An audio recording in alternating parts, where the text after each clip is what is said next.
మల్లారెడ్డి అంటే మీరే కదా. ధన్యవాదాలు అధ్యక్ష. రెండు విషయాలు చెప్తా అధ్యక్ష. ఒకటి, ప్రభుత్వానికి గవర్నమెంట్కు 1100 కోట్లు లాభం వచ్చేది చెప్తా అధ్యక్ష.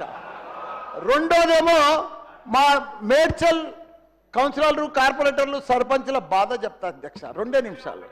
ఒక్కటే చెప్పు. 1100 కావాలా?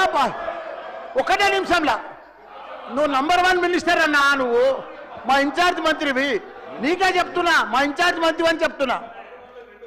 అదే రెండో చెప్తాను. ఒకటి, మా అన్ని మాకు దిష్టి తగిలిందా ఏం తగిలిందో మా మేడ్చల్ నియోజకవర్గానికి 61 గ్రామాలు పోయి అన్ని మున్సిపాలిటీలు అయినాయి.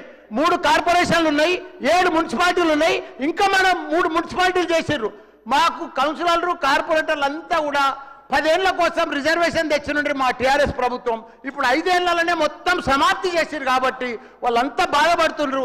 సేమ్ రిజర్వేషన్, సేమ్ కౌన్సిలర్లు, సేమ్ మున్సిపాలిటీలు, 13 మున్సిపాలిటీలు జిహెచ్ఎంసీలో కలపకుండా అట్లనే పెట్టాలన్నా.